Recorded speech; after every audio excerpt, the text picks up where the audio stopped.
Welcome to SLSD Career Skill Development Club. SLSD Career Skill Development Club always promotes leadership skills among young people and always takes good initiative. Our motto, we promote leadership skill through volunteering activities. SLSD Career Skill Development Club is one of the 7 wings of SLSD. So what is SLSD? SLSD means Society for Leadership Skills Development. It promotes leadership skills, soft skills in Bangladesh, and founder, our beloved Professor Moinuddin Choudhury sir. He takes lots of good initiative in Bangladesh to promote leaderships and soft skill in Bangladesh, like emotional intelligence. He promotes this course by SLSD School of Emotional Intelligence. My name is Moshiur Rahman Bhuiya, EC member, SLSD Career Skill Development Club. Today we have a guest, Zoon Ahmed Khan, Research Fellow at Belt and Road Strategy Institute, Tsinghua University, columnist and commentator at CGTN, geopolitical analyst, specializes in BRI, CPEC, and SEO. Ma'am, welcome to our show. Thank you, Moshiur. It's a pleasure to be here. Thank you, ma'am. And today we also have our EC member, Israt Jahan Munia. Israt. Assalamu alaikum everyone. This is Israt Jahan. I am the IC member of SLSD Career Skill Development Club. And today we are discussing about Belt and Road Initiative. And we are very privileged to have you, ma'am. So we hope we will get crucial discussion through this conversation. So Moshiur Rahman, over to you. Thank you so much, Israt Jahan. So, ma'am, now we can go in our session. So now, at first, we need to want to know about what is Belt and Road Initiative, because we are not too much know about this. Okay, so thank you, obviously, Ishrat as well, Moshiur, and I'm glad to be on SLSD. I think such platforms are very important, especially before I get into BRI, I'd like to talk a bit about why youth in our region, especially we call this the Asian century. And one of the reasons is that Asia is about dynamism today. And that dynamism is deeply linked with the fact that we have significant young populations. So I've followed a lot about Bangladesh, and I think one of the reasons that Bangladesh has done incredibly well is also because of the quality of education that the country has genuinely invested in. So this is a huge achievement, and obviously when we talk about the Belt and Road Initiative or the Shanghai Cooperation Organization, for instance, and projects under the BRI, including CPEC and the BCIM, which includes Bangladesh as well, a lot of them are linked with a future. And the future is definitely about how we are going to train, how we are going to invest in our young people. So that's why this session is also very important to me personally. My work has a lot to do with how to understand youth incorporation in our development policies and strategies. So that's a bit of why young people are that significant. And about the Belt and Road Initiative. So in a nutshell, the way the BRI is defined is as a strategy, or initiative is the right word. An idea is the best way I would understand the Belt and Road.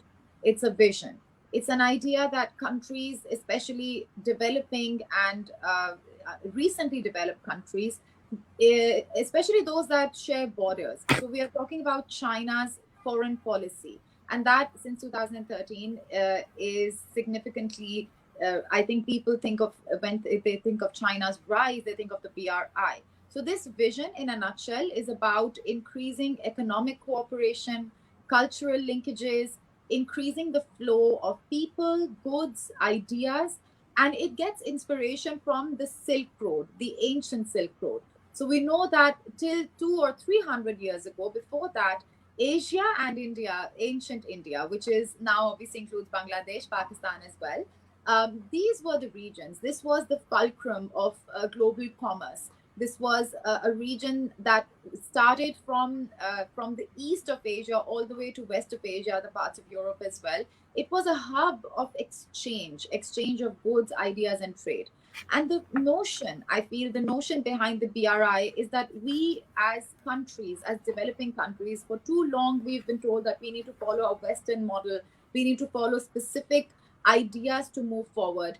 But actually, in reality, what we need is to come up with our own solutions and build communication, build exchange with each other to develop as regions. So this is the concept behind the BRI. In the first phase, we saw that we need to understand the how do you have exchange. You need roads, you need railways, you need actual hard infrastructure. So if I talk about Pakistan's case, in Pakistan, the BRI is coming through the China-Pakistan Economic Corridor. So the first phase of CPEC, as we call the China-Pakistan Economic Corridor, was about investing in basic infrastructure that Pakistan needed quite badly at that point. We needed energy infrastructure. We needed to plan special economic zones, but we needed also transportation infrastructure as a result of that. And obviously the port of Gwadar, which is something that Pakistan has been wanting to develop for decades now, this came under CPEC as well. And now this is an example, and you see many countries, the signatories of BRI are over 70 countries now. We have countries in Africa, Middle East, South Asia, East Asia, Central Asia, and also the Central and Eastern European countries, CEC. This is a significant part of the BRI vision as well. And the point is that firstly, China has a capability to invest in other countries' infrastructure. They have done it very successfully themselves. So this can be a template, but it's determined mutually by China and the partner country, what they want. And beyond that, the second phase is then about utilizing that infrastructure. So that's where youth, education, soft skills, and also businesses. So how are we going to utilize the energy capacity that we have created because of the government to government partnership under BRI? This is going to require more innovation, and that's the phase that we are currently in right now. So whether we talk about Central Asian countries or Pakistan, also Sri Lanka, for instance, is a part of BRI, so is Nepal. All of these countries are looking at a transition from phase one, which is more hardcore infrastructure, towards phase two, which is more about socioeconomic progress, economic activity, and long-term goals, I would say. So this is BRI in a nutshell, the way I would describe it. Thank you, ma'am. We have learned lots of things about BRI. So now we are going through our more and more deep session. So, ma'am, why is BRI so important to integrated South Asia, Central Asia, and Europe? Because we all know that communication is a big issue to promote businesses in the world. So, Yeah. how you can define about this? Okay, I'll try. So the thing is that when we're talking about BRI, obviously the BRI, as I mentioned, is a concept. It's a concept that means we just need to understand.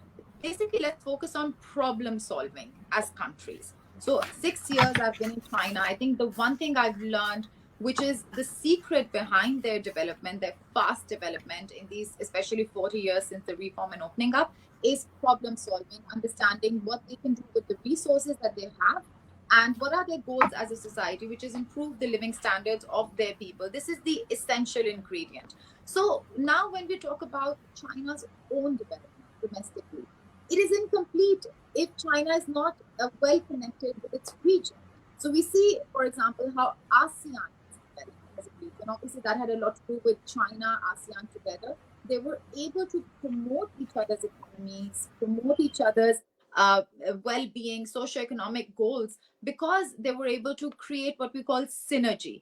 And I think this is the kind of synergy which unfortunately is quite largely missing in South Asia for now. I think the main ingredient for the BRI, the main concept that China is promoting through its multilateral endeavors, is to make countries realize that we need to think beyond a zero-sum mindset and just think about creating linkages between people. Let's promote trade from each other's countries. Let's promote education, cultural exchanges. And this is how a whole region can rise. So I think there's no expert who's currently understanding the South Asian Association, the SARC, basically, our region, right? This region, unfortunately, has not been able to create this kind of synergy, which is why we are not able to address the problems that any government should be addressing as effectively, because collectively we can do much more. Then when you talk about Central Asia, so we are also talking about the Shanghai Cooperation Organization, which will link South Asia and Central Asia. So that's the region you talked about. There, Afghanistan is also very significant. And now another ingredient for investment and economic progress is social stability. And somehow, this is an interesting Chinese concept that, and I think any country that has faced issues, security challenges, and sometimes groups that are marginalized, they sort of disagree with the center. The point is that the way to really solve those problems, addressing the root causes, also requires a proactive economic strategy. And this is what China is sort of this is the Chinese vision, I would say, because they share the region. So stability in the region can also be the result of economic progress, of making sure that young people have positive avenues, have positive ways forward, and they are being integrated in the country's economy in the right way. And again, if we talk about, for example, I take Pakistan's example. In Pakistan, if we want to benefit from being part of the region, if we really want to be, so we think that Gwadar, for instance, is the quickest access that Western parts of China and also Central Asian countries, also Afghanistan, have to an ocean, to accessing African markets, Middle Eastern markets. It is impossible if we don't have peace, if we don't have basic stability. So this is somehow we in the region have been caught in a vicious cycle. And the way to really address these issues is not more wars, but actually think about peace, dialogue, and a process through which companies, organizations will be willing to invest and create opportunities for young people. So this is essentially the vision. And here I think it's very important to also mention the Shanghai Cooperation Organization. I think because BRI in a way is quite fluid. It's what mutually two governments will determine. So for instance, Pakistan will say that we need energy infrastructure. We think education, vocational training is something we require. This is what China can offer. So the Planning Commission of Pakistan and the NDRC of China will mutually determine what can be the specifics of this cooperation. So this is how the BRI is shaping up, is evolving. Now, when we talk about the Shanghai Cooperation Organization, this is 18 countries, of which 8 are members, including Pakistan, India, 4 Central Asian countries, Russia, and China. And in the SCO, the mandate is that we are going to address the 3 evil forces: separatism, extremism, and terrorism. These are 3 evil forces that have plagued every country in the region, to be honest. And the real thing is for us to recognize as states that these are common threats, these are common challenges. Like now, when we talk about COVID, we realize that this is a common threat. We need to fight it together. Otherwise, we all are worse off. So there's so many challenges, including, climate change, the refugee crisis. There's so many issues that require collective action. And the SCO's mandate is also that we need collective action to address these. And how do we achieve that? We achieve that by obviously through security cooperation, but the long-term solution is economic cooperation, improving the economies of these countries, invest in young people. The extent to which our countries, especially South Asian and Central Asian countries, represent the youth, the global youth, is phenomenal. Now, these are an asset if we invest in them. So this is how, through investing in young people, through understanding how can countries cooperate with each other, let's conceive a reality where we have much more in common, where we have many goals in common. And one of the best ways to do that is by having greater economic cooperation, better people-to-people exchanges, better cultural understanding. Let's empathize with each other, try to understand each other's points of view, and slowly build towards a reality that, quite frankly, our region had thousands of years ago. These people were the ones behind some of the most phenomenal developments in human history that we have documented. So this is what we are capable of. So let's use nation states to unite rather than divide us. Thank you so much, ma'am. From your discussion, we can understand that we need cooperation. Without cooperation, we cannot develop our countries, ourselves, or over all the world. So Exactly. I believe that our leaders should focus to cooperate with each other, because I think it's, please, ma'am. Yes, I think it's also, I mean, we don't need to be idealistic. It is true that it's possible, but what we need to recognize is that it takes immense effort.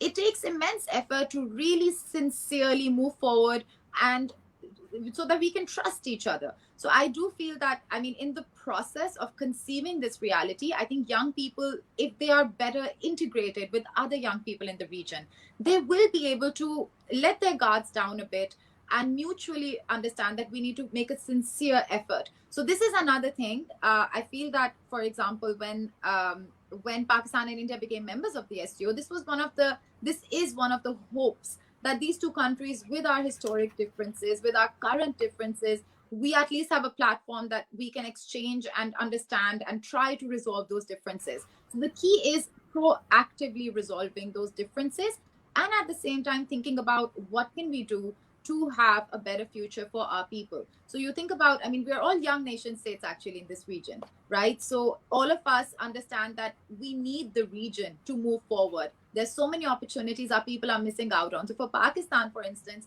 the west of Pakistan through Afghanistan, there are countless, if these networks are established and they operate to their true potential, think about how fast we can develop. Think about what all wouldn't be possible. And this is also the BRI vision, that at least gradually, step by step, we conceive a reality and take steps towards it, and then make proactive efforts to improve trust, build trust mechanisms that can build trust. And this is a process. It will take multiple.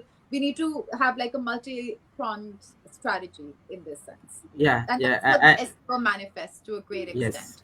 yes. I believe that inshallah very soon we can overcome our all problems, and like India, Pakistan, China, Bangladesh will be get together for the betterment of the general people. So, ma'am, Inshallah. our next question, you already you have discussed lots of matters about this. Like, how can BRI contributes to promote regional business, infrastructure development, and employment opportunities? Okay, so I'll go one by one. You said infrastructure first. I think Yeah. that's the key. So, for instance, many countries in our region, I think we were looking for funding for our infrastructure projects. We know that we have a young population that doesn't have the kind of opportunities that they need. We don't have basic road networks, for instance, to be able to connect regions within our own countries as well. So infrastructure projects, the way BRI is helping or can help infrastructure projects is simply by bilateral coordination. So we, for instance, I'll give China and Pakistan's example again, that we have two government bodies that are closely connected with each other. So in 2013, China announced this vision, the BRI, that we are going to improve the infrastructure. The way to develop a country is infrastructure. The way to build opportunities is infrastructure. So in China, they say infrastructure is like the veins, like there are veins in our body that let the blood flow, let the warmth flow in your body. It keeps you alive and healthy. In a similar way, infrastructure is like the veins, the flow of your country. Without that, its resources and people cannot move freely, and that's obviously going to not allow you to reach your potential. So, with China's own experience, this is one thing that they've proposed. As a result, many countries, especially those that were looking for infrastructure investments, they did not have these resources. A lot of countries just don't have, so they get caught in a vicious cycle. I think to a great extent, Pakistan got caught in a vicious cycle. In 2007, it was the peak of our economic crisis. We didn't have enough electricity. A lot of industry was moving out. In 2008, we had also a security issue that peaked, and that had a lot to do with the war next door. So these issues resulted in a vicious cycle where we needed this infrastructure investment. We did not have the resources, and because of some reason, the perception about Pakistan hadn't changed. Even though the security situation had improved, Pakistan was not able to attract investment.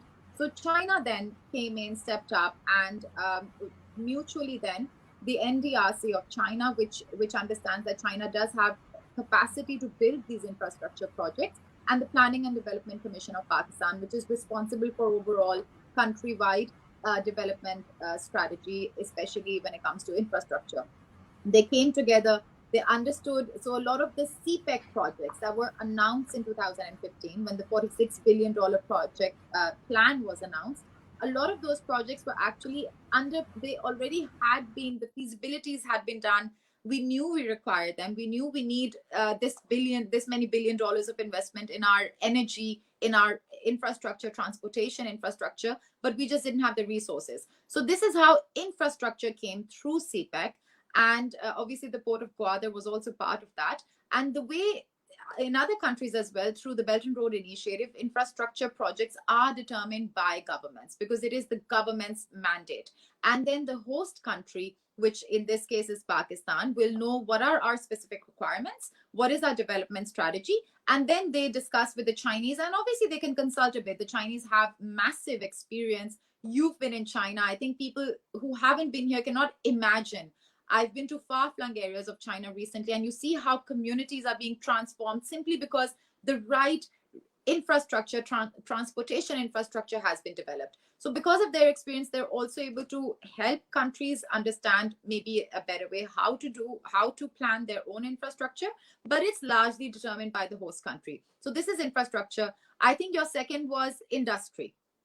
Yes. Yes. So for Yes. industry, I think a good example would be, I mean, I feel Bangladesh has a great industry actually.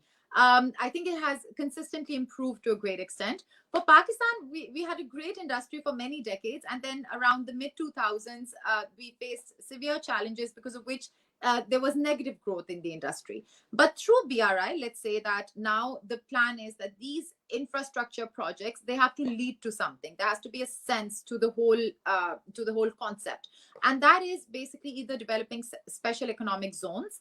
And there are multiple special economic zones that have been identified in Pakistan. Some will be focused on specific industries. One is, for example, in Gwadar. Some of them follow some Chinese experiences as well, because we have similar situations in some areas. So Gwadar and Shenzhen, for example, can make a good template. At least we can understand we have our own reality, but let's try to understand a few steps that they took. So eventually, first you need to develop a good special economic zone and provide basic facilities. I've seen recently some projects, still China is developing actually. And you see that some recent projects, the way they attract investors is very good. It's very innovative and it builds confidence in people to invest. So that's something which a country like Pakistan and also, I guess, Bangladesh will have to consistently work on. Currently, we have special economic zones that are pretty much developed, but because of COVID, because of the recent situation, we haven't been able to experience that kind of investment, that kind of industrial relocation that we were hoping for.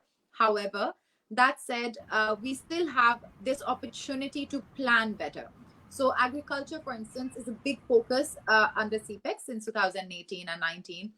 So is skills development. So now we are thinking about many demonstration projects that are currently underway. We have various webinars, meetings, high-level meetings, because everything is online. So actually, we're able to speak and engage more effectively, bringing scientists and experts from both sides to exchange views, also building platforms. So this is something that I'm personally involved with as well, building platforms where people can exchange and understand what is possible. So when you have experienced the way China does, which is absolutely phenomenal, I don't want to be too, but it's amazing how small villages, small counties, they're able to come from zero to very developed in a very short period. So this kind of exchange and this understanding, this kind of experience can also help many Pakistani policymakers, many Pakistani practitioners understand what all is possible. Having how trainings can be conducted online. So this is how, I mean, eventually we want in the matter of hopefully a few years, but it's a long term, it's a process. Let's just say that it's a long process. China is still developing. So I do tell Pakistanis, and I think other people as well who are looking at the Belt and Road, development, long-term development is not something we can do overnight. It requires a mindset, first of all. And that mindset is the Belt and Road. It does propose basic necessary ingredients. And beyond that, how exactly we will be able to attract industries. This is a lot of work. Let's study China's experience or other countries' experience. I think Bangladesh also had very successful experience. So we should study how many countries are able to attract investors. Let's learn from each other. Every country has something that we can learn from. So the Chinese experience of attracting investment was also, it took 1 decade, 2 decades, and then 2001 WTO, and then things went in another direction. It's a process of constant reflection. So this is how industry can be attracted. But anyway, none of it would be possible, even fathomable, without basic infrastructure. And I think that's where Pakistan has definitely made great achievements. The projects, so for example, I'm from Lahore in Pakistan, and we have our first metro under CPEC. And this is something, I mean, these are developments that are so necessary, that are basic ingredients for helping our youth find opportunities, make best of opportunities, even entrepreneurs. So that's what the first phase is. And the second phase will be a process, the industrial allocation. And I think your third was youth. No, ma'am. Employment opportunities. You This already. is so employment opportunities come with investment. So currently, many thousands, I mean, hundreds of thousands of people are directly and indirectly involved in CPEC projects. The construction process, many girls, I think one thing that I notice and many people are noticing is that in second and third tier cities of Pakistan, we don't have so many women that are able to get job opportunities, that are able to even if they get education. So many villages even in Pakistan, they focus on girls education, but working is something completely different. So that trend is changing. It's a very positive shift, and this is basic employment through projects. When a project is being obviously implemented, in the process you have engineers, all kinds of people engaged. This is their livelihood. They are able to benefit from the process of constructing infrastructure as well. Then there are other like Sahiwal power plant, which is a huge project. Many are employed under that. Port of Gwadar. There are countless such projects. But in the long term, I think the real point, the real challenge, and the real aspiration for us is that we have industrial relocation and that manufacturing, like to transform Pakistan into a key manufacturing hub. This is how you engage young people. So their employment needs to come through investment, but before that, we need to invest in their skills. And this is something through a lot of scholarships as well. There are about 30,000 students, Pakistani students, studying in China. Many of them are studying in very relevant sectors. So when they come back, they're able to find, they will be able to find in some cases suitable employment. And apart from that, we have some vocational training centers as well. Some schools have been opened as well. In Gwadar, for instance, there's a small school that is quite exemplary for young students. And investing in their skills is also something we need to do more of, and it comes under the CPEC mandate for now.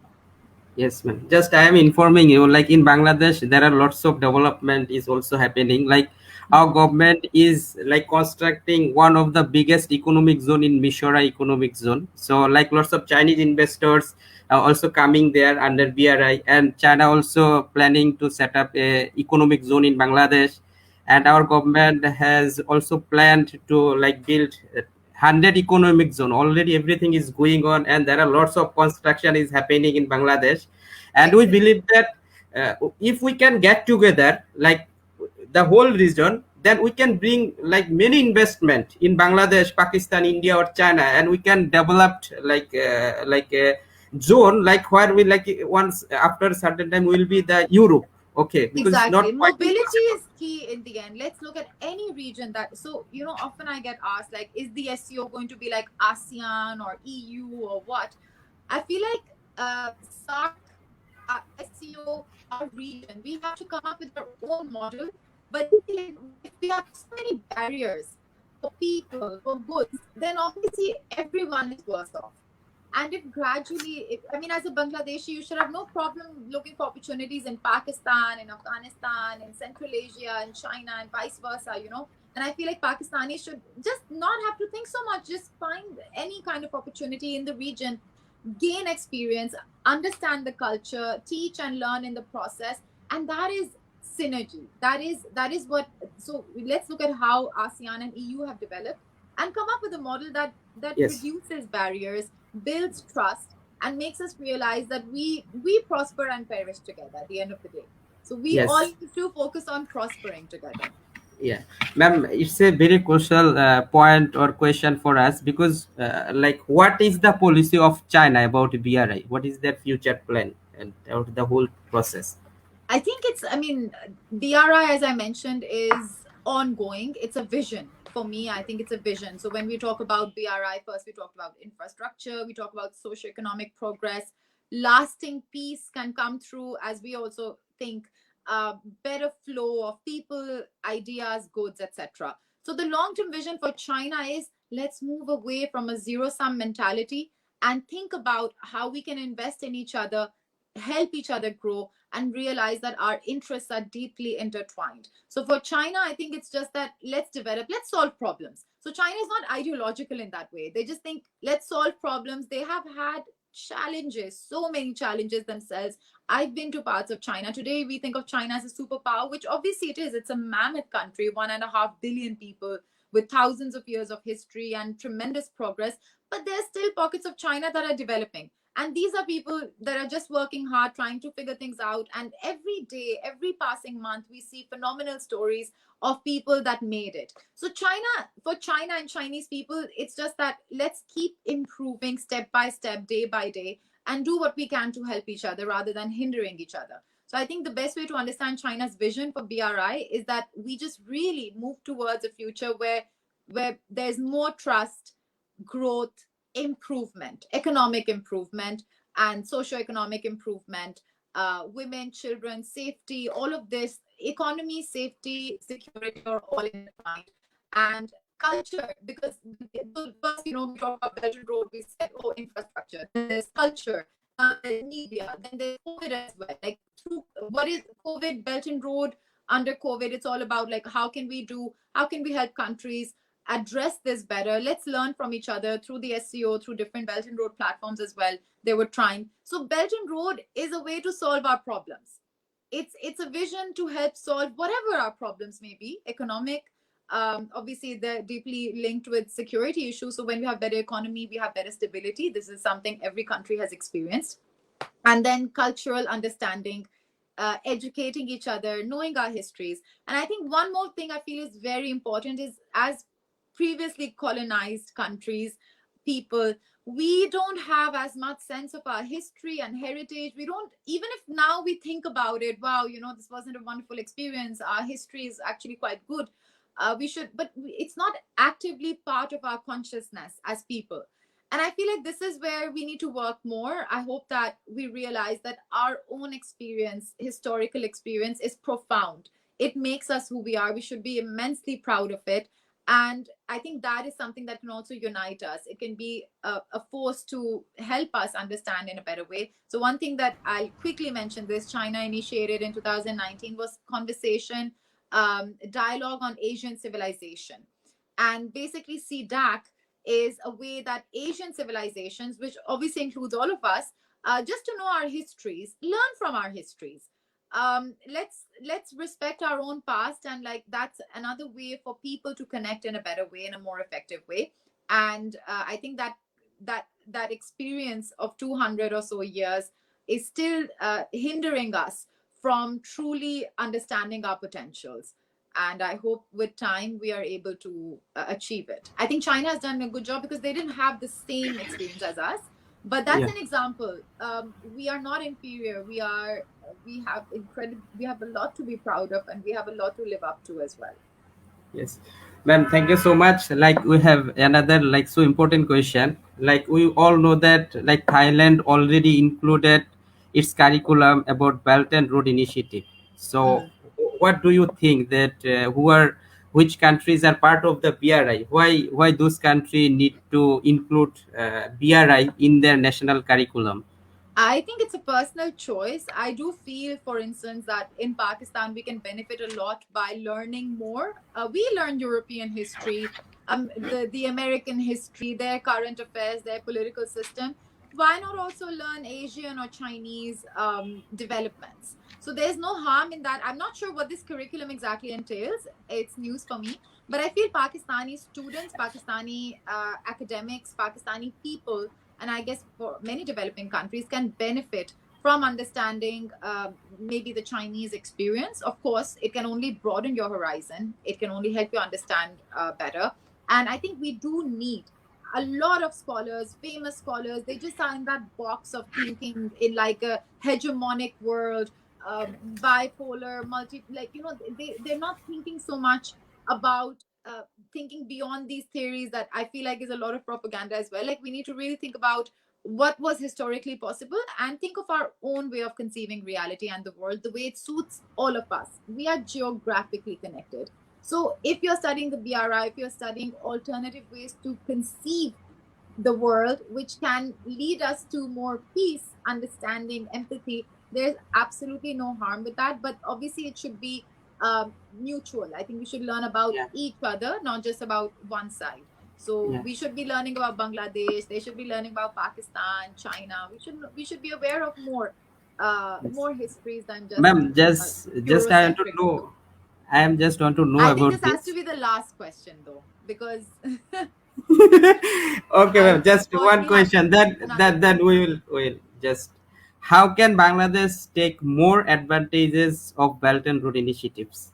I don't you I think mashallah Bangladesh is developing so well. I know COVID has taken a toll on everyone, but I really feel actually my personal view is, I mean, the time when unfortunately Pakistan was going through many challenges, and I grew up in that time. I think that's one of my generation of people have had a very tough experience in some ways. I think that was the time when Bangladesh was, mashallah, rising very well. Your economy has done very well. Obviously, education played a role. And Bangladesh China cooperation is quite thriving. I think you have good trade with China as well. So maybe I think we can learn from Bangladesh too. But in terms of like the Belt and Road cooperation, I feel in that sense, Pakistan does offer a good example. We have this JCC, meets regularly to reflect on which of which changes.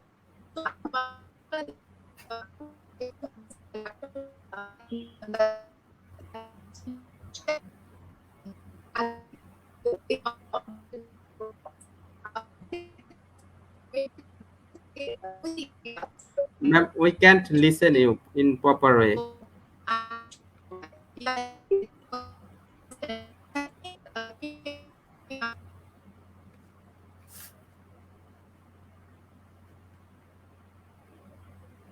Hello, ma'am.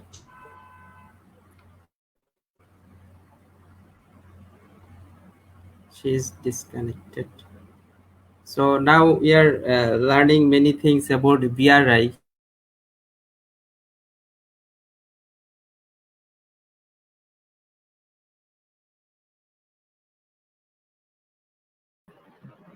We believe that like BRI will be. Let's wait for some time. Yeah, Let's yeah, see yeah. Let's who wait. can join. We believe that like BRI.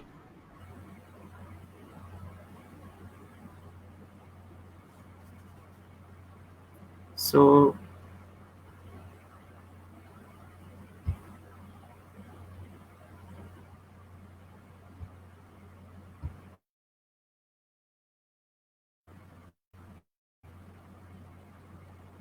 just wait.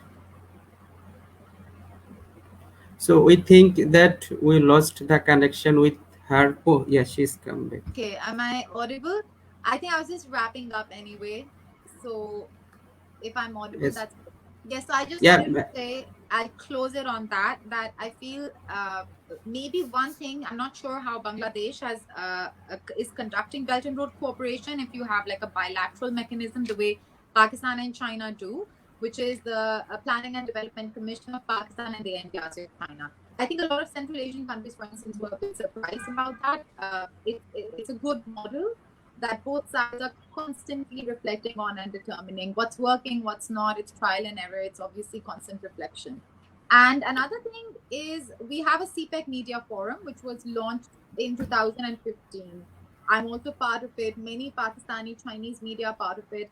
That helps us continue communication, help us understand each other's stories better and learn from each other better. So I guess if Bangladesh would also like to make some media collaborations or a platform where journalists and media corporations on both sides can keep that conversation going, understand how to cover things, I think that should be helpful. So that's all from Okay. me. Thank you, ma'am, for giving your valuable time. I believe that, and SLSD Career Skill Development Club believe that together we are stronger, and together we can change the world. And your powerful word maybe helps the people to realize about it, how important the cooperation and how we can integrate ourselves for our better interest. Okay. So thank you so much, ma'am, for giving the valuable time. My whole team and on behalf of the SLSD, the Society for Leadership Skill Development, I truly feel honored to you with us, and we believe that you always stay with us whenever we'll take any good initiative. And stay safe. Thank you Of so course. much. Thank you so much for having me. Thank you. Thank you, Ishrat, Moshiur, and SLSD. Thank you. Thank Thank you. thank you so much. Thank you. Thank you.